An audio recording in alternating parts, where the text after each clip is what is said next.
France Maghreb 2. La semaine commence et décidément la France est bel et bien en marche.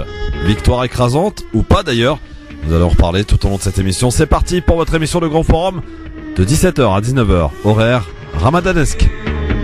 Christophe sur France Maghreb 2. Et justement la question du jour, messieurs dames, tournera autour de cette élection législative. Nous allons évidemment en reparler sur France Maghreb 2 avec nos deux chroniqueurs aujourd'hui, que seront Nadia Lazouni et Jean-Marc Zébélus, avec 47% de suffrages exprimés aux élections législatives. Pensez-vous que la prochaine assemblée serait représentative des Français ? Eh bien, vous répondez à cette question sur la page Facebook. Vous n'hésitez pas, bien sûr, en allant sur la page Facebook France Maghreb 2 pour répondre à cette question pendant 2 heures. N'hésitez pas. Et on fera le point régulièrement avec vos commentaires. Question également à laquelle vous êtes invité à répondre par mail lgf@francemaghreb2.fr ou sur aussi le standard 01 40 33 9000 ou à n'importe quel moment. Vous le savez, on peut vous intercepter au standard et venir parler, vous exprimer sur différents sujets de votre choix. 01 40 33 9000. Jean-Marc Zébélus et Nadia Lazouni seront avec nous dans un instant et on va ainsi découvrir leurs avis tranchés tout à l'heure ainsi que leur coup de cœur. Puis bien entendu, nous allons aussi passer un zapping un peu particulier et spécial aux couleurs de ces premiers tours de cette élection législative qui avait lieu donc hier, où le taux d'abstention a été un record depuis la 5e République, depuis 1958. Voilà, donc les Français décidément ne se sont pas déplacés.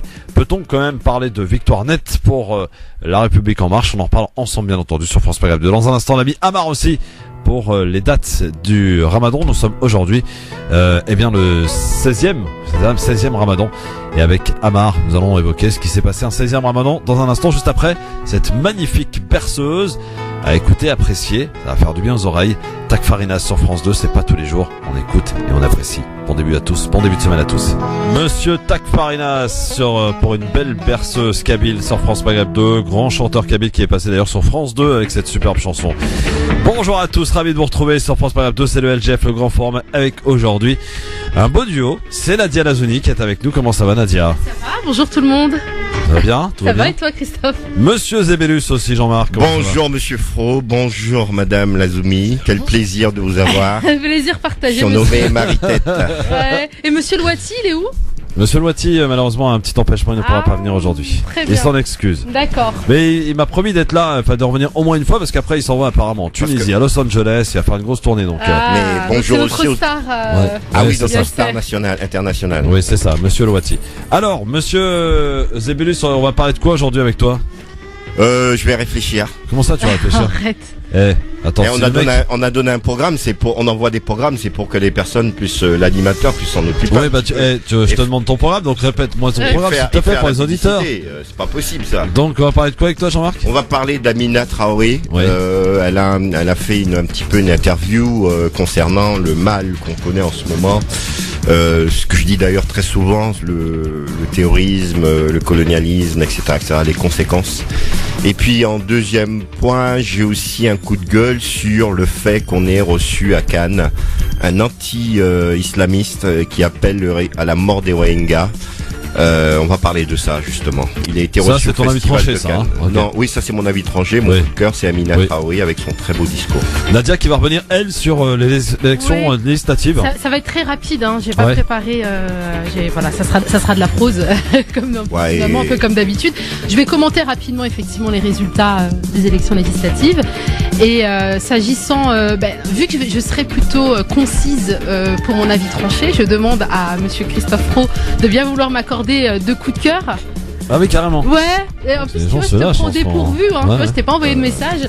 Mon premier coup de cœur, ça sera pour notre regrettée Ginette Vicomte. Vous la connaissez pas, mais je parlerai d'elle. C'est une femme qui nous a donné le goût de la lecture lorsque nous étions enfants et elle nous a quittés.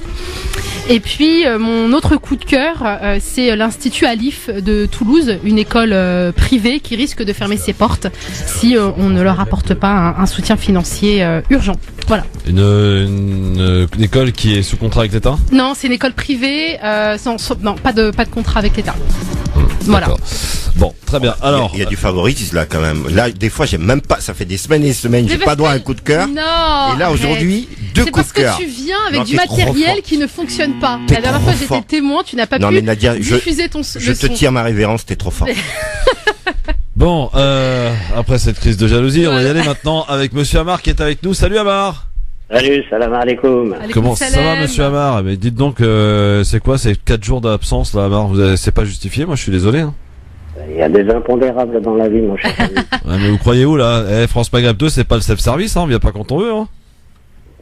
C'est qui me cherche, hein. Bon, alors Amar, nous sommes le 16e, c'est ça, hein, jour de Ramadan? 17e même, vous voyez, je suis tellement dedans, ça y est, maintenant j'en oublie un jour. 17e jour, que s'est-il passé en 17e Ramadan, mon cher ami Amar? On parle un peu d'histoire.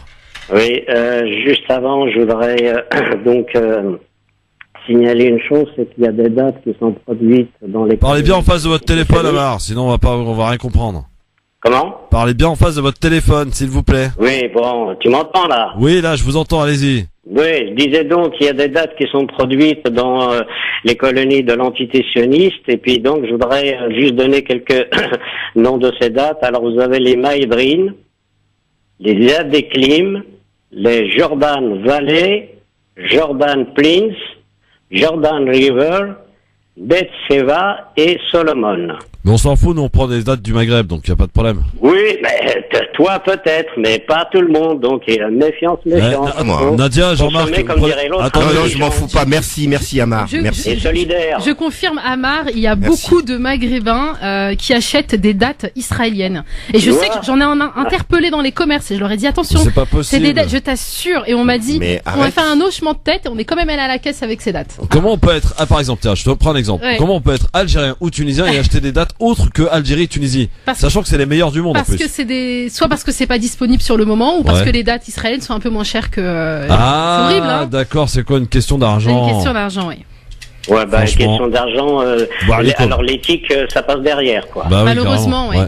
Ouais. Bon, merci en tout cas pour ce rappel. Moi, j'ignorais un peu ça. On aura à rendre des comptes. Hein. Amar, merci pour ce rappel. J'ignorais un peu que des gens sont prêts. Voilà. Bon, alors Amar, 17e, donc jour de Ramadan. Alors donc le 17e jour de Ramadan, nous sommes en l'an 2 de l'Hégire. Et donc, en l'an 2 de l'Hégire, il y a eu la bataille de Badr. Bon, la bataille très célèbre, très connue, hein, ça correspond au 623 du calendrier grégorien.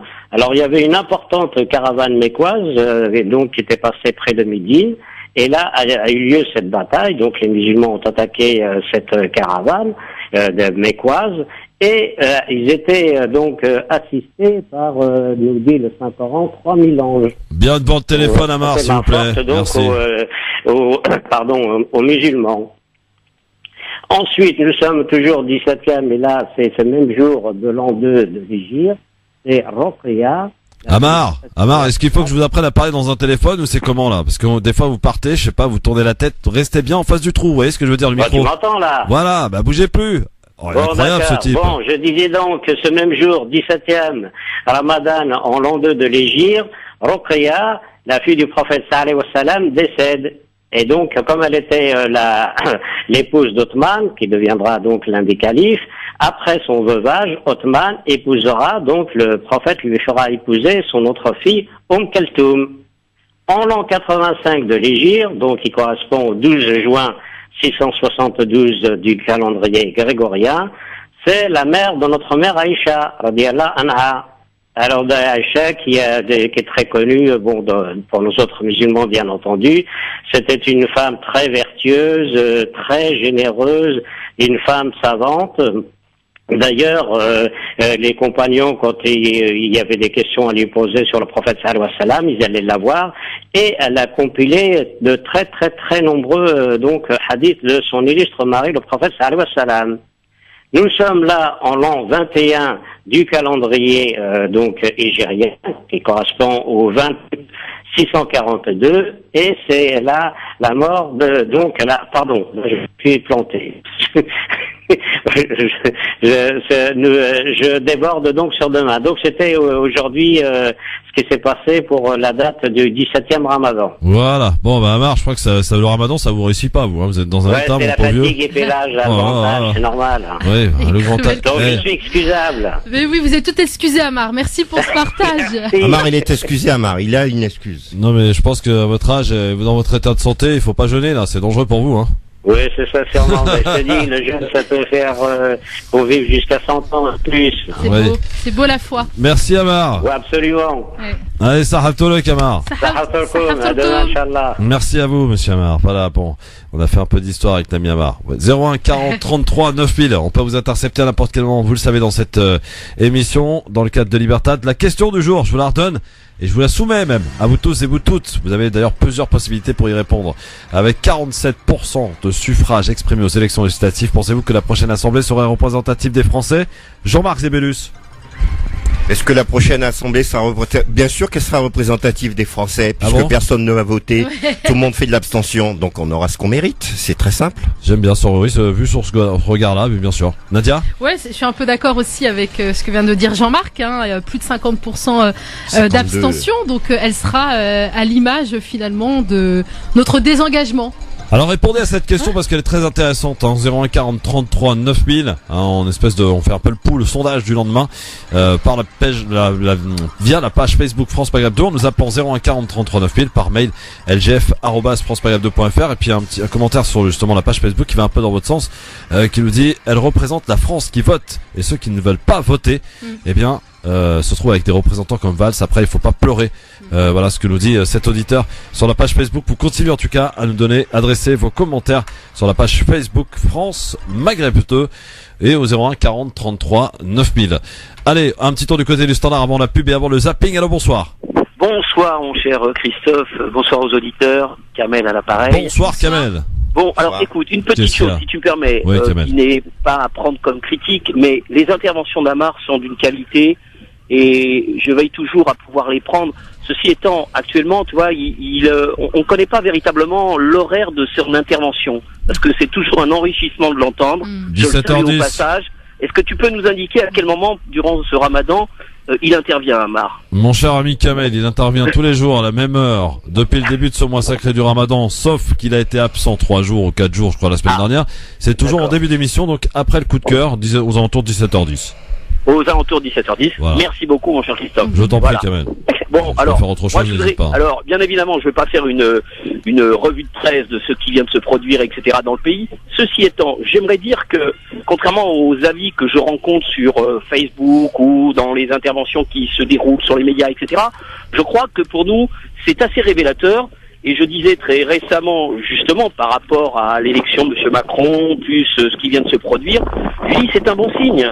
C'est un bon signe parce que non seulement c'est révélateur de l'état de la société, c'est révélateur parce que effectivement ces partis traditionnels qui ont maintenu une espèce de coupe au-dessus de la population et des citoyens, on s'aperçoit qu'un petit gars qui débarque bouleverse tout, y a rien de met un grand coup de pied dans la fourmilière. Alors moi j'aurais aimé, alors je te le cache pas, que M. Mélenchon soit présent en face, un peu plus présent en face pour que justement ce côté social et ce côté populaire existent. Et c'est pour ça que j'invite tous ceux qui le souhaitent à donner un coup de main en ce sens, bien que je ne sois pas là pour donner des directives. Mais notre communauté doit regarder ça avec attention et doit savoir analyser ce qui est en train de se produire.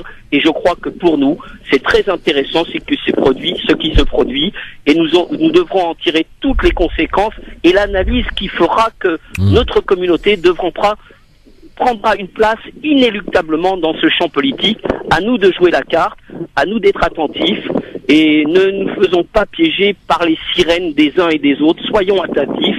Nous avons entre nous, et tu le sais, je ne cesse de le dire, des dénominateurs communs que nous devons faire avancer quoi qu'il arrive. Merci Kamel pour ce illustre rappel. Tiens, qu'est-ce que je voulais vous dire? Ah oui.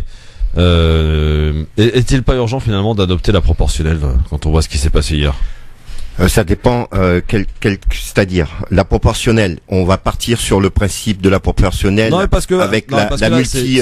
C'est les magouilles quoi. La multicandidature, c'est-à-dire qu'on aura une proportionnelle, on va appliquer une liste. C'est quoi? On va continuer. Non. Le problème qu'il y a aujourd'hui, c'est que vous avez par exemple, le Front National que je ne défendrai jamais, mais qui fait 13%, je crois. Le Parti Socialiste qui en fait 9%.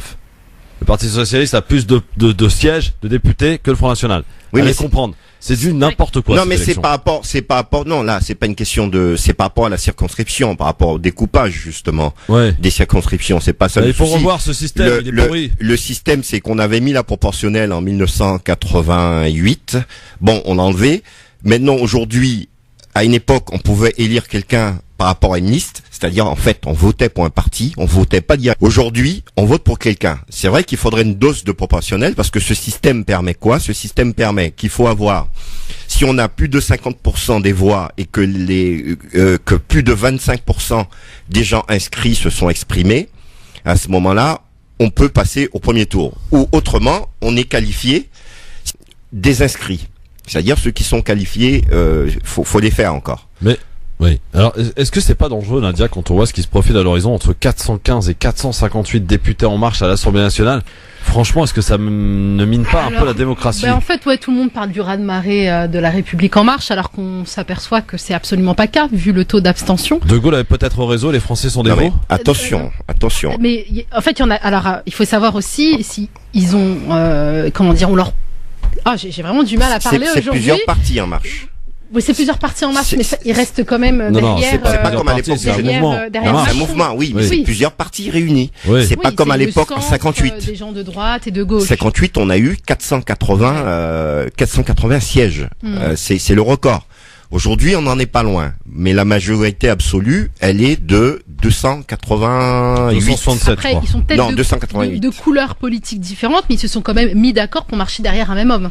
Et derrière, c'est un programme qui défend. Non, mais ce qu'il y a, c'est que attention, ça peut être très dangereux parce que il y a aussi bien des gens de droite, de gauche, et ça veut pas dire pour autant qu'il fera ce qu'il veut.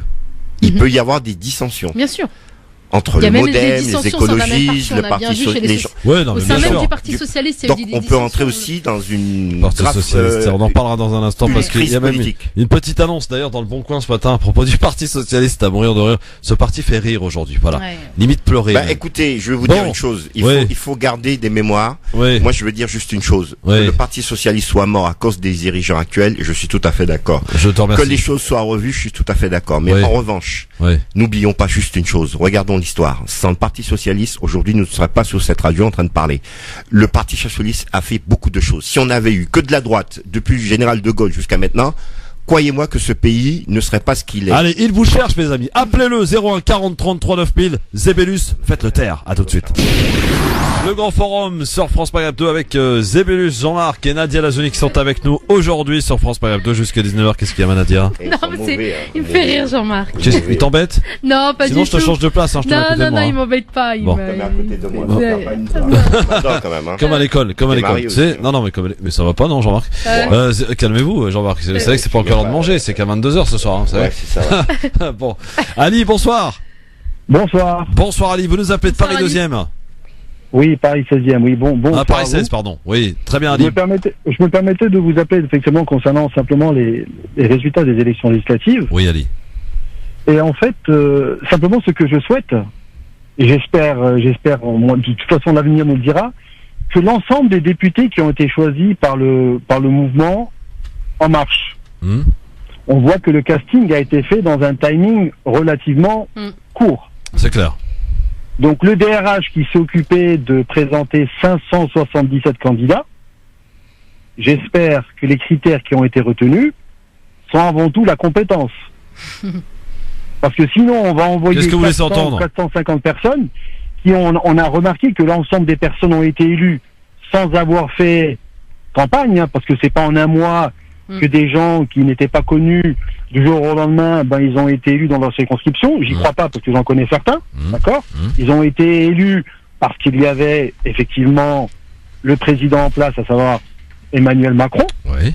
Mais ces gens-là aujourd'hui, la question qu'on doit bien se poser, c'est est-ce que véritablement ils ont les compétences, et j'espère que le DRH Monsieur Jean-Paul Delevoye a bien tamisé pour ne pas qu'on récupère soit des incompétents, d'accord, parce que ce dégagisme que tout le monde souhaite, moi aussi je le souhaite, je le souhaite et je l'ai demandé. Pas à n'importe quel prix. Pas à n'importe quel prix, allez, c'est ce que vous dites. Moi, sincèrement, ce qui me fait très très peur, c'est que vous allez envoyer quelqu'un 5 ans à l'Assemblée nationale, qui est quand même c'est pas n'importe quoi, c'est quand même là où on doit réfléchir, on pense les lois, on réfléchit, il y a des rapports. Bien sûr. On envoie des gens qui ont été choisis en un mois. Moi qui viens du domaine économique, vous savez, des fois pour recruter des gens, on met plus d'un mois pour les recruter. C'est vrai. Ali, votre question est tout à fait légitime. Merci en tout cas d'avoir posé, Ali. Jean-Marc, Nadia, peut-être que vous souhaitez répondre là-dessus, parce que c'est vraiment très intéressant. Ils vont peut-être compter sur leur assistant parlementaire. Là, ils vont faire un vrai recrutement et c'est eux qui vont leur femme ou leur. Ouais, c'est des assistants qui vont bosser pour les parlementaires. Ouais, Jean-Marc, sérieusement, c'est une question très très intéressante. Il a raison, Ali. Non, mais c'est. Quoi, non. Ils ont déjà tout préparé, ils ont déjà tout programmé. Nous avons affaire à des énacs, des polytechniciens et compagnie. Croyez-moi qu'ils ont tout préparé en avance. Il y a pas d'à peu près avec ces gens-là. Tu penses un peu beaucoup, je crois. Parce non. Le temps, c'est pas en un temps record. Non, mais ça va très vite. Ils ont tout préparé. On a affaire à des gens qui n'ont aucune expérience politique. Ils ont tout préparé. Les gens qui n'ont pas d'expérience politique seront encadrés par des chefs de cabinet, etc., des secrétaires et tout, etc., des assistants. Donc toi, t'es pas inquiet par rapport à ça? Non, je suis pas. C'est pas ce qui m'inquiète. Franchement, c'est pas ce qui m'inquiète. Ce qui m'inquiète, c'est ce melting pot entre différentes tendances, différents partis qui se mélangent, qui se mettent dans un mouvement et qui vont prendre le pouvoir. C'est ça qui m'inquiète. À un moment donné, est-ce qu'on va pas connaître des blocages à l'Assemblée? Allez, on va passer à notre zapping qui est décidément bien chargé aux couleurs, évidemment, de ce premier tour des législatives. Nous sommes lundi 12. Le 11 juin étant passé, la République en marche, ou plutôt la France est bel et bien en marche. En marche vers quel sens? On le saura dans quelques mois, peut-être. Allez, avec des réactions évidemment, paysage politique qui se dessine donc à l'Assemblée nationale. Donc la réaction sur raz-de-marée annoncée de la République en marche, réaction du porte-parole du gouvernement, Christophe Castaner, qui se réjouit lui de voir arriver très prochainement à l'Assemblée nationale de nouveaux visages. Christophe Castaner, je vous propose d'écouter. Ces femmes et ces hommes qui vont rentrer incarnent le renouvellement, un profond rajeunissement. Ils seront les premiers parlementaires à appliquer le mandat unique, avec cette envie de faire la loi, de contrôler le gouvernement, et c'est une très bonne chose. Mais en même temps, surtout, ils incarnent le dépassement politique du vieux système, du vieux monde. Ils sont d'origine politique différente, ils sont des citoyens, ils sont des femmes et des hommes qui ont une expérience professionnelle et qui s'engagent en politique. Donc ce sera très différent. Et donc ne cherchons pas à comparer avec 2002, avec d'autres élections où c'était tel parti politique qui avait formé ses cadres et ce sont ses propres cadres qui rentraient à l'Assemblée nationale. Là, ce sont des femmes et des hommes qui viennent de la droite, qui viennent de la gauche, qui viennent de la citoyenneté, qui n'ont pas forcément d'étiquette politique. Voilà, Christophe Castaner, donc le porte-parole de En Marche, qui donc se ravit. Ils écoutent rien du tout, hein, Jean-Marc et Nadia, je vous le dis. Bien sûr, on écoute. Non, c'est pas vrai, arrêtez de mentir, c'est pas bien, Ramadan, Chouma. Hein mais il a bon dos, qu'est-ce qu'il a dit Christophe Castaner alors? Il a très bon dos. Hein, qu'est-ce qu'il a dit Christophe Castaner? Il a dit plein de choses. Je commence par quoi? Ouais. Bon, très bien. À 18h, tiens, on a un premier candidat qui est qualifié donc dans cette deuxième tour, puisqu'on a choisi nous de se focaliser sur les candidats issus de la diversité, Nadia et Jean-Marc. 18h, Mohamed Lakila qui est candidat En Marche dans la 11e circonscription des Bouches-du-Rhône, qui sera avec nous. Il est qualifié pour le second tour. Il sera avec nous à 18h tout à l'heure. Ce qui est marrant quand même avec Macron, et elle est là sa force, il a fallu qu'il crée un mouvement En Marche pour que des candidats, enfin que des personnes issues de la diversité se mettent en marche. Il a un pouvoir assez surprenant, ce monsieur. Vous avez quand même remarqué, enfin c'est quand même la première fois qu'on a autant de candidatures de citoyens qui marchent derrière ce mouvement. Il a fallu qu'il nous appelle à la mobilisation pour qu'on se réveille. Et puis on ne sait pas ce mouvement s'il est de droite, s'il est de gauche, on ne sait rien. On ne sait pas quelle est l'orientation. On peut imaginer qu'économiquement il est de droite et socialement de gauche, peut-être. Ça n'existe pas, Christophe. Si, c'est un peu l'image du gouvernement, je vous explique en fait. Oui. C'est le gouvernement qui est comme ça. À un moment donné, il faudrait qu'on ait une réelle orientation politique, parce qu'on peut pas et servir le capitalisme et faire du social. À un moment donné, c'est pas possible. Faut faire des choix. Bon, alors parmi les réactions hier soir, les leaders politiques qui ont appelé un sursaut en vue du second tour, justement, il y a François Baroin, le chef de file des Républicains à ces législatives. Les Républicains, parti qui rêvait d'instaurer une cohabitation pour contrer la politique d'Emmanuel Macron, donc objectif largement revu à la baisse, bien sûr. D'où cet appel lancé hier soir par François Baroin. Écoutez. Il reste donc une semaine pour mettre en lumière les différences qui existent entre nos candidats et ceux d'En Marche dans un débat projet contre projet, ouvert, profondément républicain et naturellement respectueux des uns et des autres. Les Français doivent savoir qu'En Marche veut un choc fiscal d'un niveau équivalent à celui que François Hollande a imposé aux classes moyennes. Nous ne pouvons plus accepter de hausses d'impôts aussi spectaculaires qui menacent d'étouffer notre économie. Les projections en siège annoncées montrent qu'un sursaut est indispensable pour le second tour de ces élections législatives. Il est en effet indispensable car c'est bien dimanche prochain, dans une semaine, que les grands choix pour le pays vont se décider. La mobilisation de tous est impérative afin d'éclairer le plus et le mieux possible les Français pour les 5 années à venir. Voilà, François Baroin pour les Républicains. Réaction, on en dit quoi, Nadia, Jean-Marc? Il sort du bois, François Baroin. Le pouvoir lui était promis, vu comme étant le plus jeune, talentueux, futur président. Il a fait des mauvais choix. Il était du côté de Balladur à un certain moment. Il a fait des mauvais choix. Bon, aujourd'hui, son discours, il est dépassé, il est vieux. Je veux dire, et ce qui me fait craindre une chose, c'est le ralliement avec le FN quelque part. C'est surtout ça que je crains de la droite. Et je pense qu'on finira par y arriver. Ouais, tu crois? Bon. Moi, me fait penser un peu, je sais pas si vous avez vu aussi la réaction de Guénaud.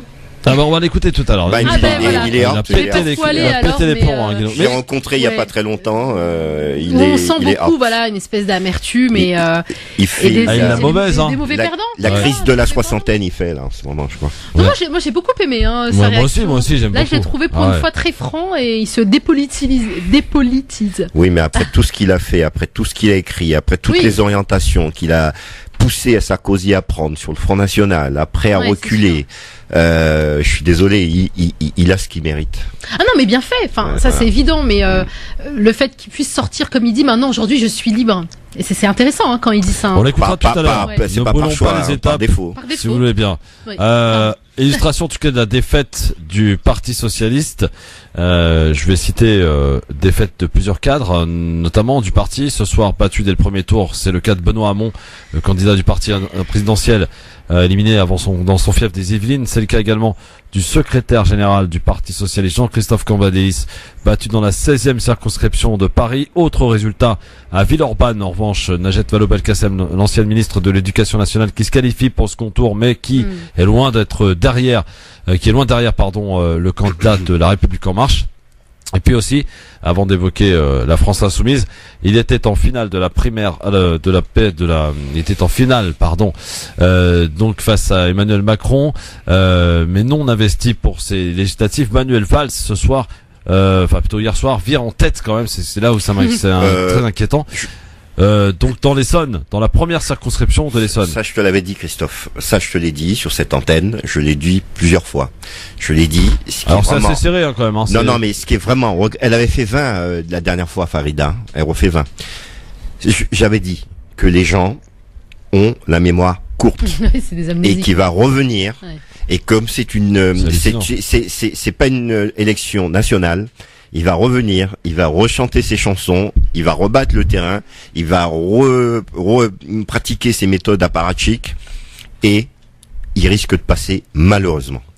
Alors oui et non, parce que quand on voit quand même que pour Farida Lamrani ça peut être jouable, qui est en ballottage plutôt favorable, puisqu'il y avait quand même pas moins de, je crois, de 12 ou 13 candidats dans cette circonscription. Oui, on a dû donner qu'a fait 10, ce qui est surprenant. Non, il a pas fait 10, ça va pas, non. Il a fait 3,75. Bon, j'ai vu à un moment donné qu'il y avait une 3,75. Ouais. Dans une, pas dans toute. Dans toute la circonscription. Ok, d'accord. Donc c'était que sur Évry qu'il a dû faire 10, en fait. Dieudonné, par exemple, ce que je crains, c'est les communistes qui fassent alliance avec Valls, et divers gauche fassent alliance avec Valls. Les communistes font alliance avec Valls, Alors là, c'est juste incompréhensible, quoi. Franchement, Christophe, dans la politique, tout est possible. Oui, franchement, dans la politique, tout est possible. En tout cas, autre déception, notamment du côté de chez Mélenchon, la France Insoumise, le mouvement qu'il dirige, recueillerait entre 10 et 23 sièges à l'issue du second tour dimanche prochain. De quoi espérer proposer un groupe parlementaire, peut-être. D'où cet appel à la mobilisation lancé par Jean-Luc Mélenchon hier soir. La France Insoumise voit ses candidats présents dans des dizaines de circonscriptions au second tour. J'adresse un appel aux milieux populaires et de la jeunesse qui se sont moins mobilisés cette fois-ci que pour l'élection présidentielle. Je leur dis, au deuxième tour, ne donnez pas les pleins pouvoirs au parti du président, ni à ceux qui s'en réclament directement parce qu'ils ont l'étiquette La République en marche, ni à ceux qui, ayant d'autres étiquettes, Parti socialiste, les Républicains, se préparent tout soudain au lendemain de l'élection à changer de camp. Attention à ne jamais permettre l'élection d'un député du Front National, car c'est à nous qu'il en coûte le plus, à nous, le peuple populaire. Jean-Luc Mélenchon, réaction donc de la France Insoumise. Pourquoi trop tard, Jean-Marc ? Je pense que ce discours, je pense qu'il aurait dû le faire, ce type de discours, ce discours beaucoup plus clair vis-à-vis de l'opposition du Front National, il aurait pu le faire lors de présidentielles, et le Front, son parti n'aurait pas connu, la France Insoumise n'aurait pas connu cette déliquescence, parce qu'il y a eu beaucoup d'abstention, il y a eu beaucoup de gens qui ont été votés aussi pour le Front National, ça c'est un petit peu, c'est parti en déliquescence. C'est vrai, hein, ce qui est un peu dommage, bien sûr, ça c'est prouvé, c'est clair. Ce qui est un petit peu, à un moment donné, les gens se sont sentis lâchés. Je pense que s'il était resté sur cette ligne, il aurait tout à gagner là. Ça aurait été la force contre la En Marche. Nadia, tu es d'accord avec cette analyse ou pas ? Non. En fait, ce qui se passe là à mon sens, avec les législatives, c'est encore une fois de plus, le fait qu'on enregistre un taux d'abstention très élevé, c'est aussi les conséquences justement d'une campagne présidentielle qui a énormément déçu. Et alors, si effectivement il y a un regain des candidatures autonomes, etc., en tout cas, ceux qui soutenaient des partis traditionnels ont été déçus par les figures en fait de ces partis, leur ont fait payer aujourd'hui aux législatives. On le voit, c'est vrai que mais oui, c'est ce que je disais par exemple sur Mélenchon. Mais il y a une chose qu'il faut savoir. Mélenchon, lui est passé au la main, enfin visiblement. Le plus gros souci de cette élection, c'est qu'elle se passe après les élections présidentielles, c'est vrai, qui captent un maximum l'attention et qui dégoûtent les gens. Merci, parce que là, on a eu de quoi gerber pendant ces élections. Merci, Jospin. Et ensuite, après, bon, de notre côté, ça peut avoir une certaine logique parce que si on le fait avant, c'est pas dit qu'on aura la même majorité que le président. Donc, il faudra peut-être réfléchir dessus. Allez, on va faire un petit tour du côté du standard. On va pas prendre un, mais deux auditeurs avec nous. Tiens, on va prendre Ahmed qui est avec nous et Mohamed. Salut les gars, bonjour à tous. Allô. Bonjour Ahmed. Bonjour. Alors Ahmed, Mohamed, calmez-vous, voilà. Okay. On se calme, voilà. Mohamed, vous nous appelez d'où, Mohamed ? À tous. Bonjour. Vous nous appelez d'où ? L'indigène d'Orléans. Oui. Je voulais intervenir. Premièrement, pour remercier très fraternellement notre ami Kamel, qui est notre fourmi, qui est notre, aiguillon, qui essaye de mobiliser notre communauté, et il est grand temps. Et donc j'ai apprécié son intervention. Et excuse-moi, j'ai pas pu entendre l'ensemble de l'émission, mais qu'effectivement, par rapport à ce qui se passe à Évry, c'est très très très important. Et donc les frères, il va pas falloir se louper, parce que depuis des années qu'on se fait quasiment humilier, insulter par ce triste personnage que je ne veux pas citer. Et d'ailleurs, j'ai eu le malheur de le croiser dans le 9e il y a quelques temps quand il faisait sa primaire. Et je lui ai envoyé quelques petites remarques très républicaines. Très aimable. Et il a tenu, franchement, la langue de bois et il s'est carapaté. Bon, ça c'est une chose. Mais par rapport au vote, je demande et j'appelle tous les frères de se mobiliser, d'appuyer la candidature de la France Insoumise, parce qu'il est grand temps de faire le ménage. Moi, j'appelle pas, c'est des traites, parce que c'est comme quasiment qui nous ont humiliés, qui nous ont dupés, qui nous ont roulés dans la farine en utilisant nos idéaux de justice et de fraternité et d'égalité, et au dernier moment, ils se sont installés dans le pouvoir, donc ça veut dire qu'ils se sont couchés devant le capital, ils ont collaboré sur le dos de la classe ouvrière. Alors donc, il est grand temps que les frères de tout l'ensemble du Maghreb et de toute l'Afrique, qu'on en a marre, qu'on marque le coup, d'une façon forte et de se mobiliser, de sortir de nos gourbilles, comme on dit là-bas, les Gaulois, et donc d'aller porter le bulletin. D'aller porter le bulletin de la France insoumise. Et on a pour notre communauté, parce que je suis un vieux militant qui a observé quand même la vie sociale et politique de cet pays qui s'appelle la France, qui est belle en soi, mais les hommes politiques sont à la hauteur de ce qui est arrivé. C'est un euphémisme. Alors, si vous permettez, monsieur, si vous permettez, oui. On est tout à fait d'accord pour cet appel et on l'entend bien d'ailleurs. On recevra une nouvelle fois Farida Al-Amrani, donc avec nous au cours de cette semaine, la candidate. Effectivement, alors, vous imaginez quand même la double défaite pour Valls si toutefois il perd dimanche prochain, battu par une femme qui plus est maghrébine. Alors là. Tout à fait. Alors là, ça serait top. Bon, je pense quoi. Ouais, mais je pense que ça change pas grand chose. Comment ça change pas grand chose? Mais en quoi sa victoire? Parce que une femme sera supérieure à une autre. C'est un être humain comme tout autre, que ce soit battu par une femme pour un homme, c'est la même chose. L'essentiel, c'est qu'il sera battu. Mais vous êtes dans le monde des bisounours, vous. Non, c'est dans le sens voilà. Ouais, mais faut arrêter avec ça. Dites-lui quelque chose à Jean-Marc, Ahmed. Faut arrêter avec ça. Qu'il soit battu, c'est tout. Ahmed. Allô? Oui, Ahmed, on vous écoute. Battu. Alors. Peu importe qu'il soit battu. C'est l'essentiel. On vous écoute, Ahmed. Oui, salam alaikum. Wa alaikum salam. Voilà, je souhaite un bon ramadan parce que j'ai pas eu le bonheur, le plaisir de vous appeler plus tôt. Merci, on est qu'au 17e jour. Je partage tout à fait donc la réaction de l'auditeur précédent. Oui. À quelque chose près, bien évidemment, concernant l'Amrani, j'espère, Inch'Allah, qu'elle va dégommer Valls à Ivry. Par contre, moi, je vous dis, aujourd'hui, nous entendons un autre discours de la part de Mélenchon, que j'aurais aimé entendre, d'ailleurs, Jean-Marc l'a dit, c'est-à-dire lorsqu'il fallait faire un choix entre Macron et Le Pen, et il n'a pas donné de consigne de vote, et ça, je lui en veux. J'ai toujours, jusqu'à ce jour, aujourd'hui, regardez ce qu'il a dit. Mais qu'est-ce que ça veut dire, attendez, Ahmed, parti du président et ne pas voter FN alors qu'il a lambouné. Moi, je comprends pas votre dictature d'imposer d'imposer de la part d'un homme politique, pardon. J'ai parlé, donc laissez-moi finir. De demander et d'exiger de la part d'un homme politique d'avoir un discours qui va dans votre sens. Il a une stratégie, Mélenchon. On n'est pas en train de parler d'une stratégie. On est en train de parler d'adhérents. On n'a pas besoin d'un homme politique pour savoir ce qu'on a à faire. Non, je suis désolé, c'est là que tu te trompes. La preuve en est, regarde dans quel état il est. Et beaucoup de gens disent ce que dit Kamel. Aujourd'hui à 11%. Beaucoup de gens le disent. Parce que déçus. Il s'est vu déjà en haut de l'affiche. Il s'est vu Premier ministre.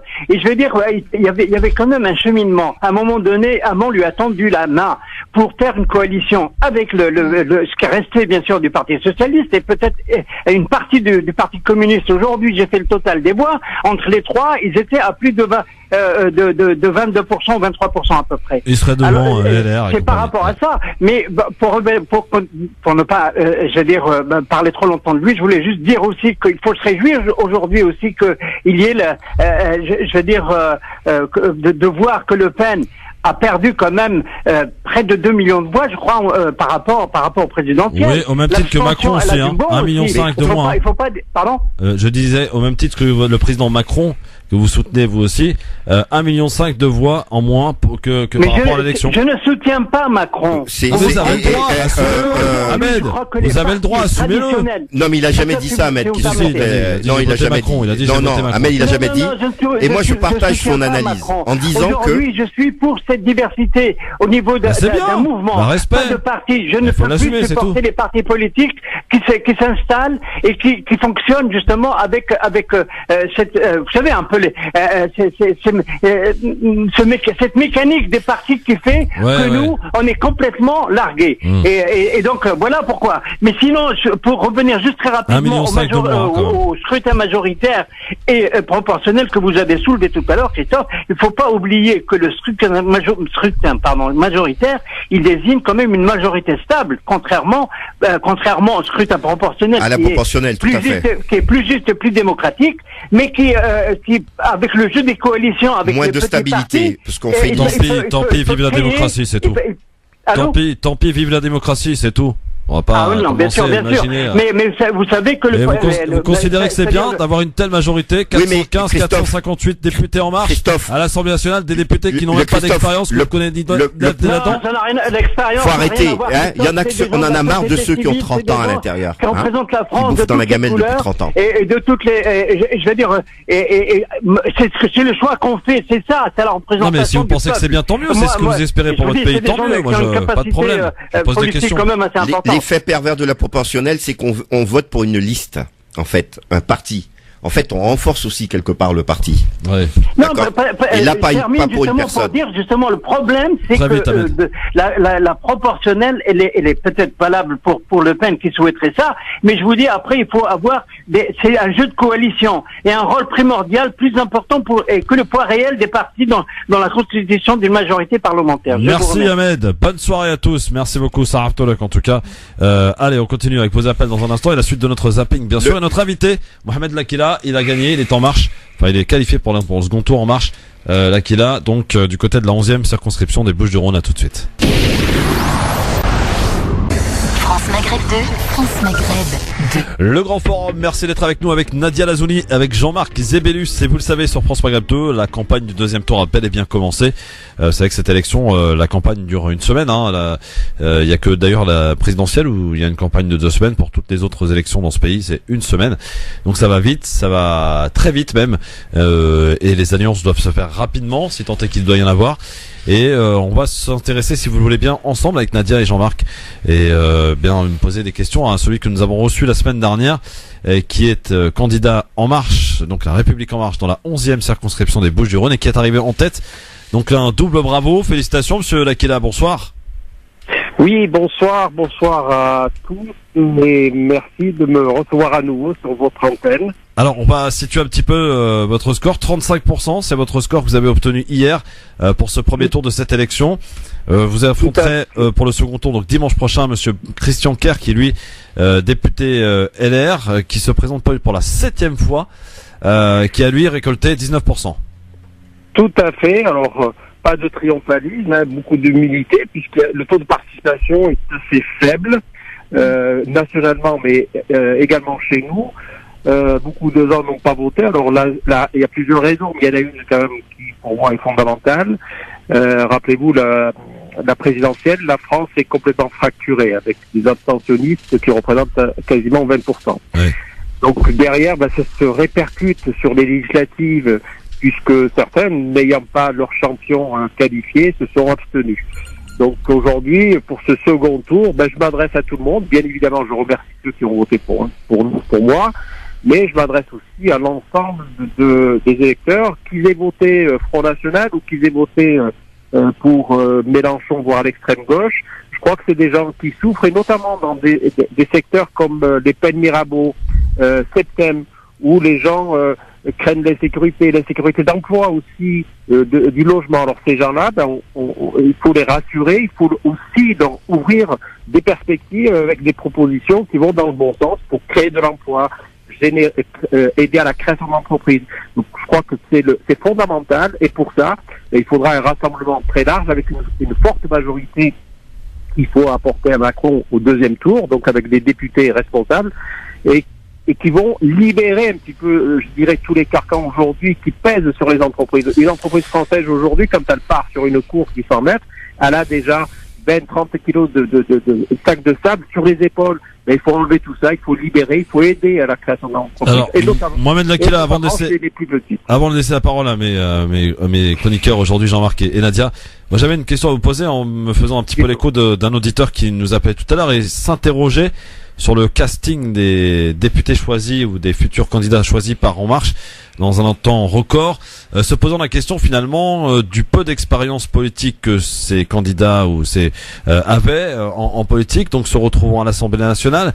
Est-ce que finalement votre victoire vous la devez à, j'allais dire, une belle envolée du président de la République qui profite d'une notoriété quelque part assumée, et donc le fait d'être En Marche aujourd'hui, ça quand même rapporte des points et ça facilite les choses. Bien évidemment, aujourd'hui, les Français, qu'est-ce qu'ils font? Ils veulent confirmer leur vote à la présidentielle et donner, comme ils le disent d'ailleurs sur le terrain, cet élan à ce qu'a apporté comme souffle nouveau Macron. Le candidat choisi ou le candidat qui se présente aujourd'hui doit avoir une valeur ajoutée. Donc la mienne, c'est un peu mon expérience. J'ai été président de l'ordre des experts comptables sur la région PACA pendant 4 ans. Je suis actuellement président de la Fédération nationale des experts comptables et commissaires aux comptes de France depuis peu. La chose publique, je sais ce que c'est. L'entreprise, je sais ce que c'est. Le droit du travail, c'est aussi un peu mon dada. Donc je comprends l'entreprise, contrairement à d'autres candidats, y compris mon compétiteur qui est là depuis une trentaine d'années et qui ne sait pas ce que c'est que la création d'emplois, qui ne sait pas ce que c'est qu'une entreprise, voilà. Donc si vous voulez, on apporte quand même la plupart des candidats, ils ont une valeur ajoutée dans tout ça. Ils n'ont pas été recrutés au hasard. Ça aurait été le discours de la droite, celui du côté des entreprises. Écoutez, il n'y a pas de discours de droite ou de gauche. Une entreprise, excusez-moi, une entreprise, c'est quoi? C'est des hommes, c'est des femmes, c'est des hommes, c'est des ressources. Il n'y a pas de patron qui doit s'opposer à l'employé. C'est un ensemble. Oui, mais la politique donne des orientations. Je me suis occupé de la RSE au niveau national, avec des outils à destination de la petite entreprise. La RSE, c'est la responsabilité sociale des entreprises. Une entreprise aujourd'hui qui est viable sur le terrain, c'est parce qu'elle respecte d'abord les hommes et les femmes qui y travaillent, elle respecte aussi son environnement et toutes les parties prenantes. Mais non, mais la question n'est pas la question. On est en train de vous dire que l'orientation définie par le gouvernement, voire le chef de l'État indirectement, souvent, peut être définie par rapport à la tendance. Si elle est plutôt de droite, si elle est plutôt de gauche, ça, on peut rien y faire, c'est comme ça. Mais surtout, ce qui, moi, m'inquiète un tout petit peu, c'est que dans le mouvement en marche, nous avons des personnes de tout horizon. Est-ce qu'on arrivera vraiment à l'Assemblée à se mettre d'accord sur les différentes propositions qui ont été faites par Monsieur Macron? Mohamed Lakila. Oui. Je crois que toutes les propositions qui sont faites, c'est pour relever, d'abord, regarder un petit peu, observer ce président depuis un mois. Moi, j'écoute ensuite les gens sur le terrain. Ils me disent quoi? Ils me disent, nous avons retrouvé cette fierté d'être français. Un peu comme quand l'équipe de France avait gagné la Coupe. Donc d'abord, il y a cette fierté. Ensuite, qu'est-ce qu'on me dit d'autre? On me dit, la consommation est repartie. C'est-à-dire que les gens... En amont, Monsieur Lakila, vous pensez pas que vous y allez un peu vite quand même en besogne, là? Ça fait un mois qu'il est arrivé au pouvoir. On se calme un peu quand même. Comment il a fait justement pour relancer on vous disait finalement qu'en un mois, ça serait un peu rapide quand même de relancer la confiance. Ce que j'entends, excusez-moi, ce que j'entends, c'est la confiance qui revient. Une propension à l'achat, c'est ça? La confiance, elle est primordiale, aussi bien pour les entreprises qui investissent que pour le consommateur. Le consommateur, qu'est-ce qu'il a fait jusqu'à cette présidentielle? Il épargne le peu qu'il avait, peut-être, mais n'empêche que cette confiance revient. Et dans une économie, dans un pays, tout repose sur la confiance. Et je crois que cette confiance est en train de revenir. Et c'est surtout cet élan qu'il va falloir confirmer pour redonner confiance à tout le monde. Et bien évidemment, il ne faut pas oublier celui qui a peu, à qui il faut redonner du pouvoir d'achat. J'ai rencontré des gens qui gagnaient, avec 200 euros, ils m'ont dit avec 200 euros, monsieur, de plus, c'est-à-dire une taxe d'habitation supprimée, c'est 100 euros par mois. Une revalorisation d'une petite retraite, c'est 100 euros par mois. Et j'ai vu des retraités qui m'ont dit, avec 200 euros de plus, monsieur, on vivra nettement mieux et on évitera de faire des petits travaux, etc. Donc ça veut dire quoi? Ça veut dire que... voilà. Non, mais c'est juste parce que vous parlez de... Enfin, moi, ce qui me gêne, je trouve ça un petit peu, pardonnez-moi de le dire, mais un peu démago, ce que vous dites, parce que on sait très bien que Emmanuel Macron n'a pas gagné ses élections, en fait. Enfin, il les a gagnées. Non, mais moi je le dis, je vais le dire autrement. Oui, il les a perdus dans le sens où c'était pas un vote d'adhésion. Personne. Ça veut dire qu'il est légitime dans ce qu'il a fait. Mais écoutez, il a pas. Non, mais je suis en train de dire qu'il les a pas gagnés dans le sens où ce n'était pas un vote d'adhésion, c'était un vote sanction. On s'est tous mobilisés contre Marine Le Pen. Donc ensuite de dire qu'il y a la confiance et la consommation qui regagne du terrain depuis que Macron a gagné, mais on n'a jamais eu un taux d'abstention aussi élevé. Donc parmi les abstentionnistes, potentiellement, il y a aussi beaucoup de personnes qui ont voté pour Emmanuel Macron. Donc, oui, alors, monsieur L'Aquila. Vous n'avez pas entendu ce que j'ai dit au début, la France est fracturée. D'accord, j'ai une petite question. Attendez, laissez-le répondre, là, j'ai même pas pu parler de toute façon. La question de Nadia, elle est très compréhensible, c'est-à-dire, monsieur Mohamed L'Aquila, vous n'êtes pas sans savoir quand même que monsieur Macron a affronté Marine Le Pen, et que, on est d'accord, c'est pas un vote d'adhésion, sa victoire. Il a gagné au premier tour. Il a gagné au premier tour, mais il est arrivé en tête. Combien, monsieur? 24%. Oui. Rappelez-vous le score de Chirac. Oui, et alors? Bon. Il avait gagné au premier tour à 19%. Oui. Oui, c'est vrai. Donc on est dans un scrutin, il est ce qu'il est. Et j'ai bien rappelé que la France était fracturée. J'ai pas dit qu'il y avait un vote d'adhésion. Elle était fracturée en 5 blocs, y compris les abstentionnistes. Donc ceux-là, je les oublie pas. Ça veut dire aussi qu'aujourd'hui, une fois que on a eu l'élection qui est passée, il va falloir que les Français, et ensemble, tirent dans le même sens. C'est-à-dire pour l'intérêt de la France et l'intérêt général. Et l'intérêt général, c'est pas uniquement le président, c'est bien évidemment un président, c'est une assemblée, c'est une opposition, parce qu'il faut quand même une opposition pour apporter au moins la contradiction, et puis c'est tout le peuple français qui doit se lever, qui doit aller dans le bon sens. Allez, Jean-Marc Zébulus, pour la dernière question. Dites-moi, alors que pensez-vous de la suppression du RSI? Allez, dites-moi, vous êtes en plein dedans. Alors. Eh ben écoutez, bon, le RSI c'est quelque chose que moi j'ai porté. Alors à titre individuel. C'est la mauvaise gestion du RSI aujourd'hui qui a été remise en cause. Donc le régime lui-même de ce qu'on appelle le régime des indépendants, des TNS, des régimes indépendants, il ne sera pas remis en cause. C'est-à-dire mais il avait dit qu'il allait supprimer le RSI. Pardon ? Il disait qu'il allait supprimer le RSI. Eh ben, si vous lisez bien le programme, le RSI est supprimé avec maintien des cotisations telle qu'elle existe aujourd'hui. Ça veut dire qu'en gros, la gestion du RSI elle est supprimée parce que c'est ce qui a toujours été contesté. Et j'ai été le premier. Si vous allez voir sur Internet, vous verrez toutes mes déclarations et tout ce que j'avais proposé à l'époque. Ça remonte quand même quasiment à une dizaine d'années. Le RSI n'est pas remis en cause en tant que tel, mais c'est la gestion du RSI qui est remise en cause. Donc on aura quoi? On aura une caisse unique, c'est l'URSSAF qui va tout gérer. Vous aurez une gestion par la caisse, par l'URSSAF qui gère très bien aujourd'hui la partie des salariés, mais vous aurez les mêmes cotisations que connaissent aujourd'hui les commerçants, les artisans, etc. Merci monsieur L'Aquila. Alors dernière question, pourquoi il faut se déplacer dimanche prochain pour voter En Marche, pour voter Mohamed L'Aquila dans la 11e circonscription de Bouches-du-Rhône? Je sais que beaucoup de nos compatriotes vous écoutent sur votre antenne, notamment sur CETEM, sur Jazz de Bouffant, sur les Peines Mirabeau, et malheureusement, il y a eu très très peu de votants. Alors je les appelle, une responsabilité qui est la leur, et d'aller voter bien évidemment dimanche, et de voter pour Mohamed L'Aquila. Merci Mohamed L'Aquila, et donc au plaisir de vous croiser à l'Assemblée nationale alors, peut-être. Merci, j'espère. Et quand vous serez député, vous viendrez nous voir, hein, au studio. Et je viendrai avec plaisir vous voir au studio. Il y en a quelques-uns qui l'ont fait qui ont tenu ces paroles et qui n'ont jamais tenu leurs promesses. Je la maintiendrai. Très bien. Merci beaucoup monsieur L'Aquila, très bien. On compte sur vous. Merci beaucoup, à bientôt.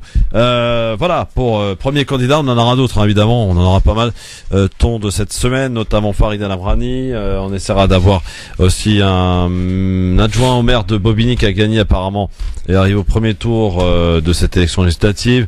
On aura qui encore? On aura c'est un Samy Débat apparemment qui est arrivé un gros combat là avec François Pupponi. Peut-être Reims aussi. Hein, comment? La petite de Reims que nous avons eu en interview. La petite devenue grande. Hein. 27 ans. Hein. Oui, 27 ans quand même, c'est pas mal. Ouais, elle va être députée quand même. Peut-être, oui, absolument. Elle est la première. Hein. En tout cas, on les a tous contactés, on attend leur réponse. Que des candidats issus de la diversité. Voilà, c'est vrai que moi ce qui m'inquiète vraiment, ce qui m'horripile plutôt, c'est de voir quand même que Valls a insulté, au-delà des gens de la communauté, hein, vraiment oublions ça, les Français quand même, dans leur ensemble, dans leur globalité, et que ce mec-là, ce monsieur, soit en tête dans la circonscription des Essonnes. Mais qu'est-ce qu'il faut aux Français? Il a même trahi sa propre famille politique. Il a même trahi sa propre famille politique, Nadia, tu as raison. Mais Christophe, je comprends rien, moi. Je lui ai dit, la politique me dégoûte j'ai parfois. pas arrêté de le dire sur cette antenne que Valls n'est pas mort dans sa circonscription. C'est ce qui est dommage. Les Français ont souvent, le général de Gaulle disait que les Français sont des veaux. Oui. C'est quoi le taux d'abstention dans cette circonscription? Est-ce qu'il est élevé ou pas? Non, il est à peu près comme la moyenne nationale. La moyenne nationale. Mais par exemple, à Corbeil, si on prend un quartier des Tarterets, c'est Farid El Amrani qui est largement en tête. Oui, quartier populaire. Voilà, quartier populaire, voilà. Mais à Ivry, pourtant, il y a des quartiers populaires, je comprends pas. Il est pas allé, non, parce qu'attention, il a fait, ce qu'il faut dire, c'est que, en fait, sur la politique, malheureusement, il y a beaucoup de choses qui jouent. Il faut faire jouer les réseaux, faut se déplacer, faut rencontrer du monde. Et Madame Farida connaît beaucoup de choses. C'est une femme qui est très volontaire. Oui, qu'on a eu à l'antenne. Qui est vraiment très volontaire, qui a, moi j'y crois en ce qu'elle veut faire. Sauf que Monsieur Valls c'est un roublard, c'est-à-dire qu'il sait comment faire. Il fait du clientélisme. Pour pouvoir exactement convaincre, pour pouvoir convaincre les gens et tout, etc. Avec ses promesses, avec tous ses trucs bidons et tout, etc. Non, je peux pas dire, mais en tout cas ça marche comme ça. Oui. Donc, ce que cette dame, elle ne fait pas, et c'est souvent comme ça que ça marche, malheureusement, dans ce type de quartier. Ce qu'il y a, c'est que les nôtres, souvent, se laissent avoir pour un appartement, pour n'importe quoi, en pensant que pour eux, en pensant pas au mal qui est fait à toute une communauté. Je peux te poser une question claire, Nadia, Jean-Marc? Oui. Est-ce que si cette communauté peut-être se mobilise, se réveille, on a la possibilité de faire inverser les choses dans cette circonscription particulièrement? Et bien sûr, tout de suite. Ça vaut peut-être le coup, non? Oui, contre Valls, bien sûr, mobilisation. Bien sûr, peut-être elle se mobilise, bien sûr, et il faut qu'elle se mobilise. Donc, électeur de la première circonscription Corbeil-Évry dans l'Essonne, bah, vous jouez quoi? On peut pas insulter les gens, on peut pas dénigrer les gens et après revenir et leur faire des salamalek. À un moment donné, il faut savoir ce qu'on fait, quoi. Non, et puis voilà, pour le dire sans embâge, il a prouvé que c'était un traître, comme je disais tout à l'heure, auprès de sa propre famille politique. Il n'a pas su tenir ses promesses, il n'a pas su soutenir le candidat qui avait été choisi lors des primaires. Comment voulez-vous qu'il tienne ses promesses au niveau de la circonscription? Enfin, je veux dire, il a menti à l'ensemble des Français, je veux dire, à l'échelle nationale. 01 40 33 9000, on peut prendre à n'importe quel moment vos appels, évidemment. 01 40 33 9000. On continue d'écouter quelques réactions, parce qu'il y en a eu beaucoup quand même hier soir, à l'issue de ce premier tour de cette élection législative. Réaction maintenant du numéro 2 du Front National, Florian Philippot. Comment? Qu'est-ce que tu veux, Jean-Marc? J'ai dit que Nadia, elle avait du sang antillaise. Ah bon? Pourquoi? Non, parce que je sais pas faire. Bah, c'est du sang algérien, alors. Ah bah voilà, c'est ça. Et pourquoi, qu'est-ce qu'il y a, pourquoi tu l'embêtes, Nadia, c'est ça? Ah non, pas du tout, je sais pas pourquoi il dit ça. Pourquoi tu dis ça, Jean-Marc? Non, parce que tout à l'heure, comme elle s'affirmait avec le monsieur tout à l'heure, j'ai trouvé ça très intéressant. Ils essayaient de se couvrir la voie mutuellement. On parlait donc de la réaction de Florian Philippot, qui recueillerait entre 1 et 10 sièges pour ce qui est du Front National, d'où la déception même assumée du vice-président Florian Philippot. Écoutez, on y va. On y va alors, c'est parti. Nous avons subi peut-être une déception effectivement dans le score et que nous avons payé un petit peu. Puis surtout nous avons payé, je crois, l'abstention. On sait quand il y a une très forte abstention, ceux qui résistent le mieux, ce sont ceux qui ont des sortants qui sont déjà installés, ce qui n'est, comme vous le savez, ce qui n'était pas notre cas puisque nous n'avions que 2 députés sortants sur 577. Voilà, donc nous nous maintenons, nous faisons un score qui permettra d'avoir de nombreux second tours. Et maintenant, moi j'appelle à la mobilisation générale parce que on peut pas laisser 440 députés macronistes sur 577 plus les républicains qui sont du même tonneau, les socialistes également. Tout cela n'a aucun intérêt pour le débat démocratique et pour la diversité nécessaire dans la démocratie. Voilà, Florian Philippot, donc déçu du score du Front National.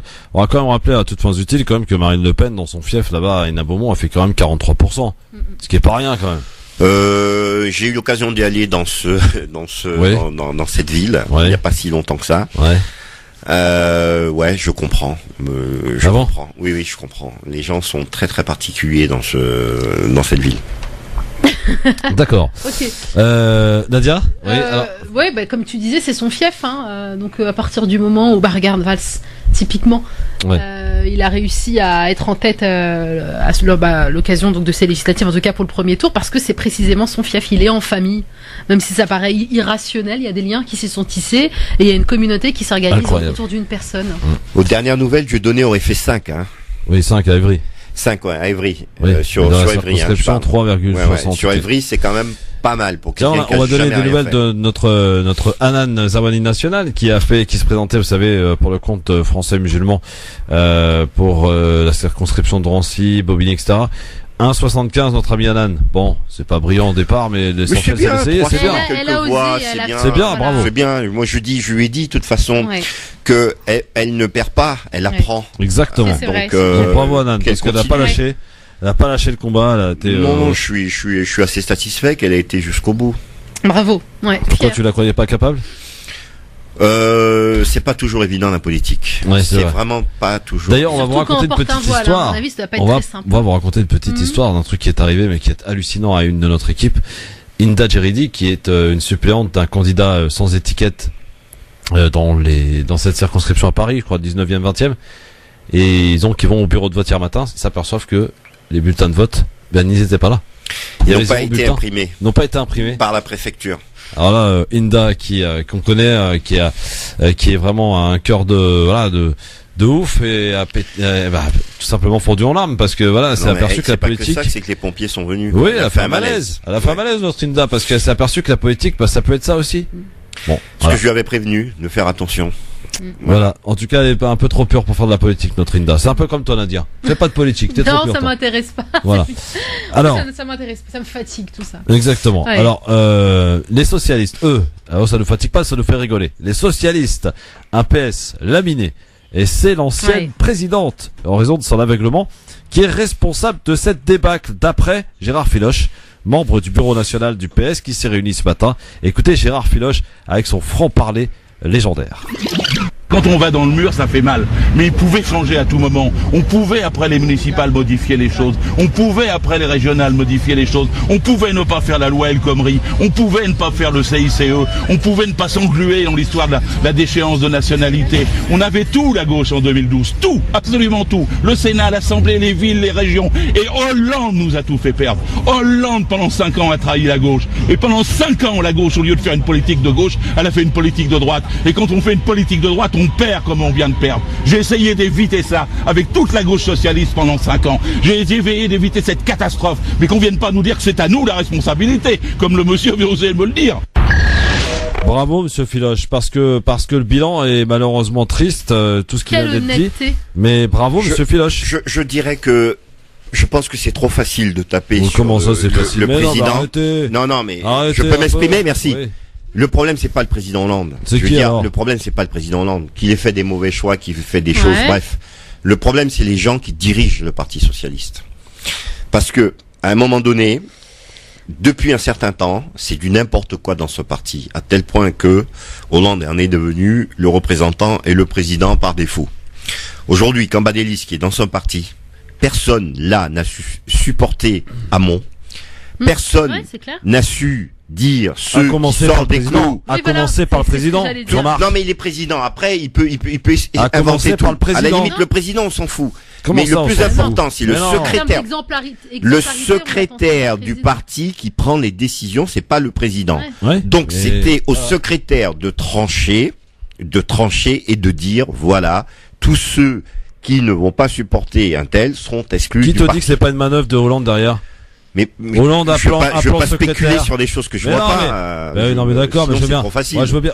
Quand Gérard Filoche dit aujourd'hui, est mal géré. Il est mal géré par Cambadélis. Que Cambadélis dégage. Jean-Marc. Voilà. Et qu'il soit rendu aux militants. Jean-Marc. C'est pas seulement Cambadélis, c'est aussi celui qui, en tout cas, même si c'est pas Hollande qui gère le Parti Socialiste, il reste quand même le premier ambassadeur en tant que président de la République. Bien sûr. C'est le président des Français, c'est pas le président du Parti Socialiste. On le sait très bien. Il a été élu comment dans l'esprit des gens, bien évidemment. C'est celui qui incarne le Parti Socialiste. Et aujourd'hui, si un monsieur Hamon a perdu, tout simplement a perdu, c'est parce qu'il s'est inscrit dans le parti d'un homme qui a un air déçu. En fait, il est tributaire finalement de la mauvaise publicité. Non, mais la déconfiture et du parti. Non, mais je comprends ce que tu dis. Alors c'est un homme de conviction. Il y avait vraiment, s'il y a bien quelqu'un qui avait une sincérité. Oui, mais la déconfiture, au sein de ce parti, c'est vraiment la déconfiture vient du manque de solidarité. Ils se sont pas unis derrière leur candidat au présidentiel, donc par voie de conséquence, on paye les choses. Avec ou sans unité, on peut pas tout mettre. On peut pas tout mettre sur le président. Quand on a un président qui nomme Premier ministre, un Manuel Valls, que l'on déteste tous aussi autour de cette table. Enfin, c'est quand même. Et qui c'est qui a fait qu'il est nommé? C'est par rapport au parti qu'il a nommé Valls. Excuse-moi, c'est quand même. Qui avait été considéré. Hollande qui a nommé le Premier ministre. Oui, parce que c'est qu'il assume ce choix. Non, ce qui lui a été proposé par le parti. Parce que, soi-disant, c'était lui qui était le Premier ministre qu'il fallait à la France. Monsieur 5% la primaire, on rappelle. Voilà. Et c'est qui lui a mis là? Filoche, quand il dit, en 2012, Hollande dit, Jean-Marc. Il aurait pu refuser. Oh, coucou, Jean-Marc. Je suis là, tu me regardes, voilà. Oui, mais t'es pas beau, je préfère regarder Nadia. En 2012, quand Gérard Filoche dit, Hollande avait tout, les voyants étaient ouverts, il nous a tout fait perdre. Qu'est-ce que tu réponds à ça? Tu peux pas dire le contraire au bout d'un moment. Non, c'est pas le parti. Hollande qui a fait tout perdre. C'est qui alors? Je te jure que non, c'est le les parti. Français? Non, les pauvres petits Français, ils sont laissés avoir par Hollande. Non. Le parti, je vais te dire juste une chose. Le parti, alors je vais vous dire une chose. Le parti a suivi Hollande dans toutes ses orientations, alors que le parti, qui était majoritaire à l'Assemblée nationale, aurait pu dire non et faire barrage au président. Alors, soit on parle vraiment du parti, ou on n'en parle pas. Bon, allez, dans un instant, on continue avec vos appels. Parce que 01 40 33 9000. Le zapping qui se continue dans un instant. Les avis tranchés, coup de cœur à suivre sur France Maghreb 2. Qu'est-ce qu'il y a, Jean-Marc? Calme-toi. T'inquiète pas, tu vas y arriver. Il est trop passionné. Oui, mais il y a la pub, là, vas-y. Mets la pub. Vas-y, je mets la pub, hein. Vas-y. Si le parti ne suit pas le président, il est en difficulté. Et donc, ces lois ne passent pas. Oui, très bien. Et tu penses que le parti n'a pas suivi le président? Stop, Nadia. Ne le relance pas, surtout pas. Ouais. À tout de suite. France Maghreb 2, France Maghreb 2. Le grand forum avec Lazouni Nadia sur France Maghreb 2 avec Jean-Marc Zébellus jusque 19h. Présent. Alors vous savez que en Arabie Saoudite, on est prêt à tout maintenant quand il s'agit de tacler le Qatar. Si vous portez un maillot du Barça, du FC Barcelone en Arabie Saoudite, sachez que vous pouvez vous encourir jusqu'à 15 ans de prison. Ouais. Pourquoi? Parce que sur le maillot de FC Barcelone, le sponsor est Qatar Airways. J'ai honte. 15 ans de prison pour avoir porté un t-shirt du FC. Alors j'imagine le PSG, hein. Un moment, c'est 20 ans là. Je veux te dire, il y a aussi un petit peu de jalousie chez les Saoudiens, parce que le gaz, il y a 25 000 milliards de litres de gaz, et que cette manne est partagée entre l'Iran et le Qatar. Mais c'est quelque chose de considérable. Là, ils connaissent pas la crise, comparativement au pétrole. Et c'est un gisement incroyable. Et l'Arabie Saoudite, quelque part aussi, accuse le Qatar d'être de connivence avec l'Iran. Donc, à un moment donné, on sait plus où on en est, on sait plus où on en est. On se dit musulman, on se dit être sur une terre pieuse, une terre sainte. Je pense qu'on devrait essayer un minimum, nul n'est parfait, mais de donner l'exemple. Hormis là, on rentre dans des pacotilles pour des maillots, pour des choses qui sont superflues, et on en fait comme ça des modèles et tout, etc. C'est vraiment ridicule. Ridicule à dire. Hein. Ouais, bon, moi ça me, enfin les bras m'en tombent. Hein, je trouve c'est douloureux, enfin de les voir comme ça se donner en spectacle, comme tu le disais. Voilà, l'Arabie Saoudite, en tout cas à l'époque où ça s'appelait l'Arabie, on connaît l'histoire de cette terre qui a vu naître le meilleur des hommes, en tout cas pour nous musulmans. Meilleure créature. Même. Ouais, la meilleure créature, et effectivement de savoir que les héritiers de cette terre sont entre les mains de personnes qui jouent à la bagarre avec l'État qui est juste à côté parce qu'il est plus riche, juste après qu'un Américain soit venu leur rendre visite et un peu monter le crâne.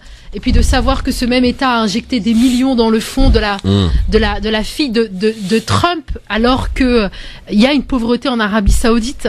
Enfin, je veux dire, il y a même un esclavage en Arabie Saoudite contre lequel il faut lutter et qu'il faut. Institutionnel. Vraiment, ça donne envie de gerber, très honnêtement. Oui, je suis assez d'accord. Bon, on va pas gerber parce que on est en plein jeune. Puis ouais, voilà, j'ai rien dans le ventre de toute façon. Moi non plus. Voilà. Ouais. Alors, suite et fin de notre zapping pour aujourd'hui. Décidément, hier soir, le courant ne passait pas trop entre le candidat FN en difficulté d'ailleurs dans le Gard, dans sa circonscription, Gilbert Collard, et le journaliste Laurent Delahousse hier soir sur France 2. Écoutez, ça fluctue de temps en temps. Dans quel sens ça fluctue? Je suis en train de vous le dire. De temps en temps, je suis en tête, et puis de temps en temps, je ne suis plus en tête, et puis de nouveau, je suis en tête. Bon, enfin, cela étant dit, je m'en fous. Ce qui compte, c'est que je vais mener un combat contre cette République. Ça fait plaisir à vos électeurs, j'imagine, que vous en foutiez. Non, mais je me fous de... Pourquoi vous voulez me faire dire ce que je n'ai pas dit? Alors j'ai mal compris. Je viens de dire que je me moque de ce qui est pour l'instant l'incertitude. Sinon, je peux même pas vous répondre. Enfin, soyez quand même pas trop méchants avec moi. Bon, alors je voulais dire quelque chose, s'il vous plaît. Je voulais dire que je me battrai jusqu'au bout contre cette République que veut mettre en place Monsieur Macron. Voilà, Gilbert Collard, apparemment ça passait pas trop avec Laurent Delahousse hier soir sur France 2. Alors tout à l'heure Nadia nous en parlait. Non, avant ça d'abord il y a un petit truc assez marrant, un petit truc sympa. C'était marqué sur Le Bon Coin, vent monument historique ancien siège du Parti Socialiste, au 10 rue Solferino, à Paris, cause pour des mauvais résultats électoraux, pour en faire un musée folklore français. Voici ce que l'on pouvait lire donc ce matin sur le site de Petites Annonces de Pourquoi. Après les très mauvais résultats du Parti Socialiste, taisez-vous. Donc après le premier tour des élections législatives, les internautes ont voulu marquer avec humour la débâcle du parti de la rue Solferino. Même le premier secrétaire du parti, Jean-Christophe Comdelis, a été éliminé, vous le savez, dès le premier tour dans sa circonscription du 19e arrondissement. Écoutez d'ailleurs sa première réaction hier soir. Comdelis. Cette abstention record est le signe d'une immense fatigue démocratique. Le brouillage intentionnel des clivages et la promesse appuyée de renouvellement n'ont pas pu endiguer ce désengagement civique aggravé. Le premier tour des élections législatives est également marqué par le recul sans précédent de la gauche dans son ensemble et notamment du Parti socialiste. Ce soir, tout indique que la majorité absolue est d'ores et déjà acquise pour la République en marche. En conséquence, le second tour de dimanche prochain sera celui de l'amplification ou du pluralisme. Voilà, Comdelis, Jean-Marc. Alors Jean-Marc, t'es prêt à acheter la 10 rue Solferino pour faire un musée folklore français? Je vais te dire un truc, c'est pas une question de Parti socialiste, je suis profondément inquiet parce que je me dis quelle gauche qu'on va avoir dans ce pays. Parce que la gauche a quand même son rôle, maintenant elle est en déliquescence.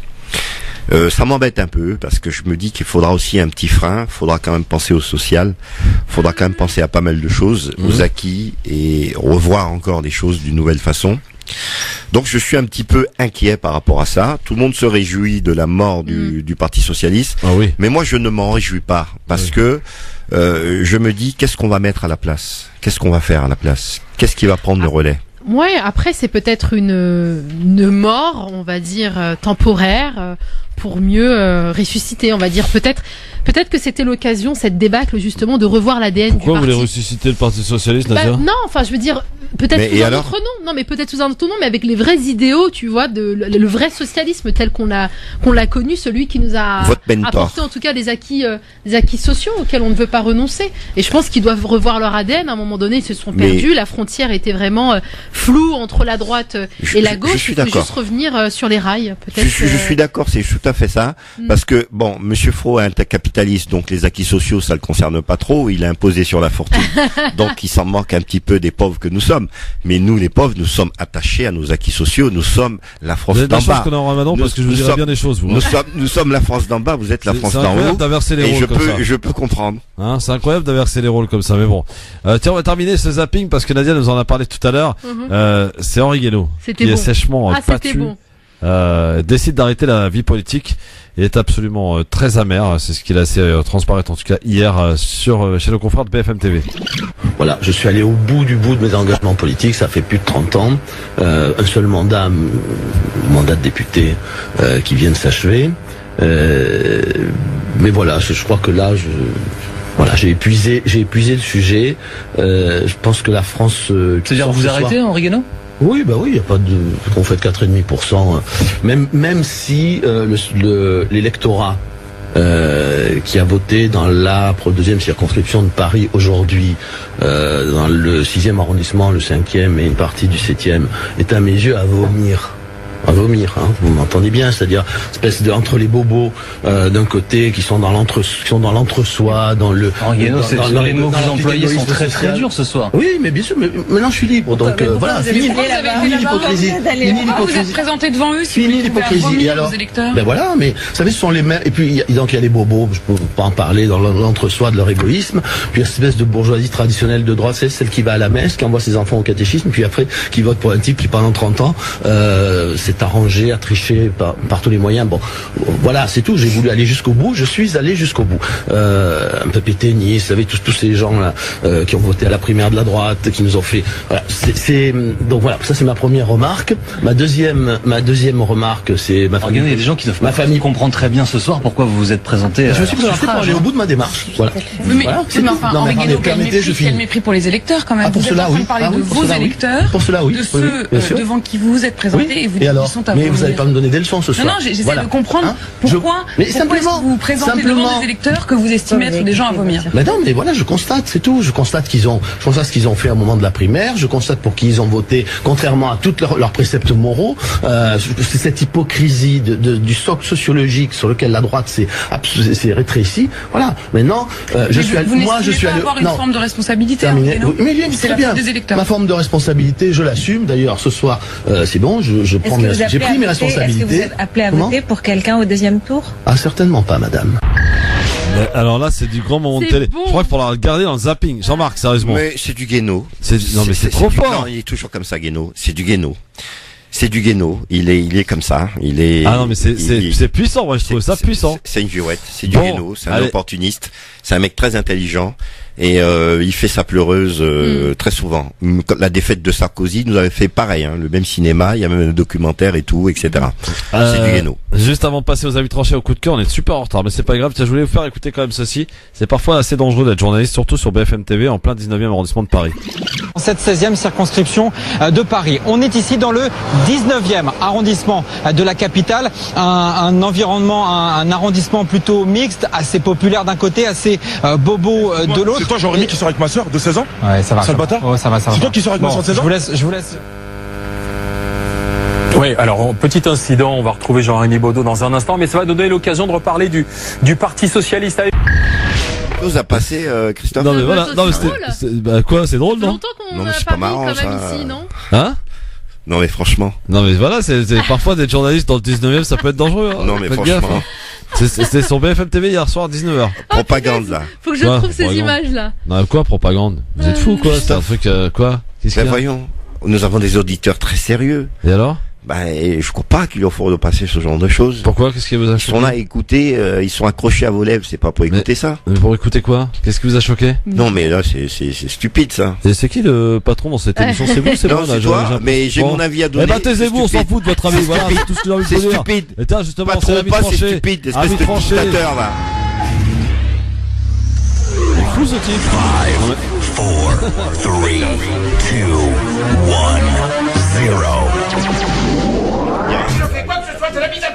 Alors piétinez-moi, allez-y. Allez, habit tranché, que ça soit rapide, s'il vous plaît, monsieur les Emilus, on vous écoute. Non, on commence toujours par les femmes. Non, mais ça tombe bien, ça sera très rapide, en fait. C'était juste par rapport aux réactions qu'on a pu observer, notamment sur les réseaux sociaux, suite à ce premier tour. Donc, des gens qui se réjouissent finalement de la défaite finalement des ténors socialistes, Cambadélis, Guigou, Hamon, Lamy, etc. Même en mettant le voile, ça marche pas. En mettant le voile, pardon. Parce que Guigou s'est affiché avec le voile sur la tête. Ah oui, mais c'est à quelle occasion ça? C'était.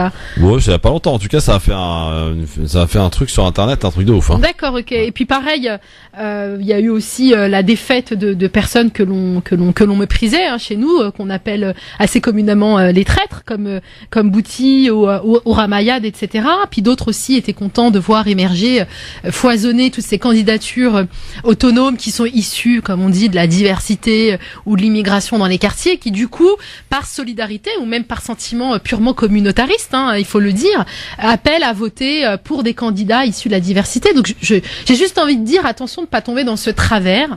Ouais. Que l'on a reproché aux autres pendant les élections, à savoir de soutenir un homme et pas un programme, de soutenir un homme et pas, enfin au contraire, ou de condamner, de sanctionner un parti au détriment d'un homme qui pouvait avoir des convictions. Je veux dire, faut faire attention, intéressez-vous vraiment au parcours de ces candidats aussi de la diversité. Qu'est-ce qu'ils ont à nous proposer? Quel est leur programme? Parce que vous pourriez être très surpris finalement de voir le véritable visage de ces personnes une fois qu'ils auront leur siège. Donc voilà, un peu de la précaution, gardons la traite froide, regardons des programmes, ce qu'ils ont à nous proposer, au lieu d'appeler tout de suite à un vote communautariste. Merci Nadia. Jean-Marc, est-ce que tu peux nous faire aussi court, s'il te plaît? Il en va de la durée et de la survie de l'émission. J'ai un sujet très intéressant. C'est vachement important ce que j'allais dire. Bon, mais c'est pas grave. Alors, mon avis tranché. Tu peux le dire. Tu savais que tu peux dire des choses intéressantes sur ton record. Hein. Ou non, mais quand même. Quel dictateur celui-là. Oh, tu serais pas un peu saoudien, toi? Bah déjà, tu perds du temps pour rien là. Tu vois. Ou Viratu, c'est un homme qui se dit être un Hitler birman. C'est-à-dire, c'est l'homme qui appelle au massacre, au meurtre des Rohingyas. Cet homme a fait l'objet d'un documentaire après avoir fait la première page dans le Time Magazine, qui se définit comme étant le Ben Laden de Mirvani. Je sais pas ce que ça veut dire. Cet homme qui appelle au massacre des musulmans sans cesse, étant un moine bouddhiste, qui a été interdit depuis le mois de mars de s'exprimer en public, ne cesse de s'exprimer à l'étranger, islamophobe, mais comme il existe personne, notoire, fait le festival de Cannes, et cela passe inaperçu sur un documentaire, et personne n'en parle, et personne ne dit rien. Alors, à un moment donné, il va falloir que nous aussi, qu'on se prenne en main.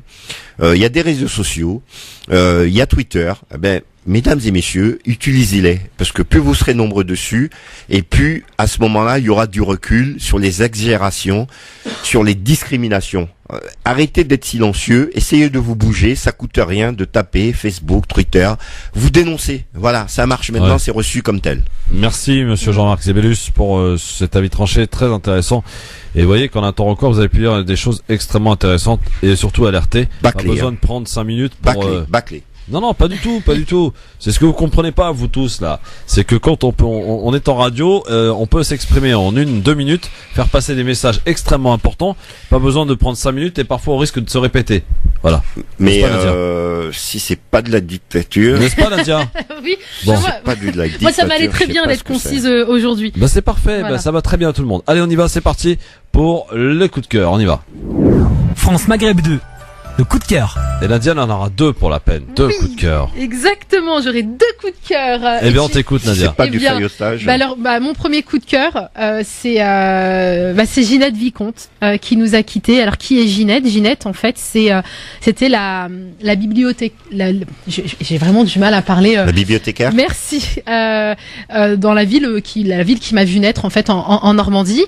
Et elle sillonnait les rues de la ville pour nous donner le goût de la lecture. Donc, elle a suivi une formation de conteuse et peut-être 2 fois par semaine, on se précipitait à la bibliothèque pour pouvoir écouter Ginette partager avec nous ses histoires et nous faire voyager. Elle était aussi investie dans la section Ligue des droits de l'homme dans cette petite ville d'Elbeuf. Elle a toujours aussi soutenu les réfugiés et elle nous a quittés il y a quelques jours. J'ai appris la nouvelle hier, donc très triste d'avoir vu de plus pouvoir recroiser Ginette Vicomte, qui est une grande femme.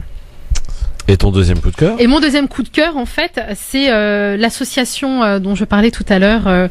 Mon Dieu, je perds le nom de l'association. C'est une école privée, l'école privée Alif à Toulouse, qui risque de voir ses portes fermées si on ne leur apporte pas un soutien financier. Un grand classique, c'est le propriétaire des locaux qui leur ont donné congé. Tout simplement, et donc avant le 30 juin ils doivent récolter une certaine somme, autrement les 90 élèves qui sont scolarisés et les 15 professeurs qui sont donc en fonction depuis plus de 13 ans devront renoncer à l'instruction, à l'éducation qui a profité donc à tous ces élèves. Donc soutenons l'association Alif à Toulouse. Il y a un site web sauvonapi.fr. Jean-Marc, tu vas nous parler d'Aminata Traoré. Oui, Aminata Traoré, qui est une chercheuse, docteur en psychologie sociale, justement a eu une très très belle interview dans le Journal d'Afrique où elle va nous expliquer un petit peu que aujourd'hui ce qu'il faut regarder, c'est les causes et non les conséquences concernant tout ce qu'on connaît à travers le terrorisme et aussi les guerres ethniques que nous avons. C'est souvent, nous avons des colonisateurs qui ont favorisé une ethnie par rapport à une autre. Ouais. Nous avons connu cette histoire avec les Hutus. Nous avons aussi des gens aujourd'hui qui sont issus de certains pays qui ont vécu certains traumatismes et qui essayent de le revendiquer en ayant des actes terribles. Mais ces actes ne peuvent pas être sous couvert de la religion. C'est le terrorisme est le fait de la société. Car aucune religion appelle à massacrer, à tuer, quel qu'il en soit.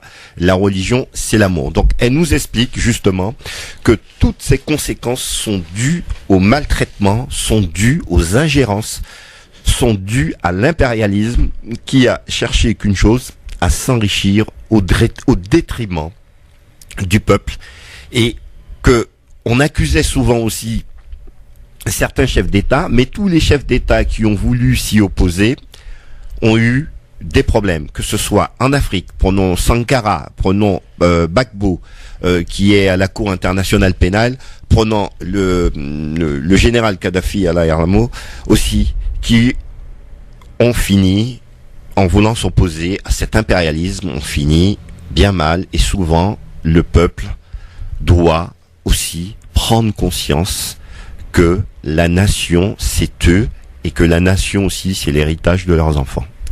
Merci Monsieur Zébélus. Jean-Marc, Nadia Lazouni, demain autour de cette table ils seront 3, Amina Kalash, Youssef Brakni et ainsi que Hossein Ras, et d'autres candidats à venir dans au cours de cette semaine pour ces candidats qui se sont qualifiés ici de la diversité pour le second tour de cette élection. Nadia, le Nadia Lazouni Show a pris quelques congés mais reviendra bientôt après le Ramadan. Ouais, voilà, exactement. Ouais, elle fait Ramadan là. Non, mais c'est pas que, non, c'est pas que ça, c'est parce qu'en fait on est une équipe, bénévole, et on est aussi très occupé par ailleurs par d'autres projets, et ça demande du temps de travailler les contenus.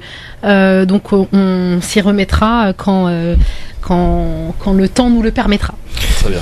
Et ton école, tu peux répéter? Channel. Juste, je reviens sur Nadia Lazouni Show. Il y a quand même 4 émissions qui sont en ligne sur Speak Up Channel. Speak Up Channel sur YouTube. La chaîne YouTube et la page Facebook. Voilà. Et donc pour l'école, oui, c'est l'école Alif. L'école à Toulouse, c'est une école privée.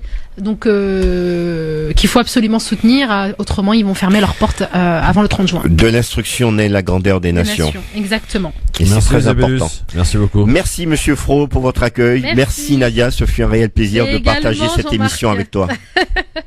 Plaisir partagé. Bon, Sahab Tolkom à tout le monde. Sahab Tolkom. Dans un instant, l'imam Mohamed Bajrafil pour l'émission Par l'Islam. Vos questions 01 40 30 39 000. À tout de suite.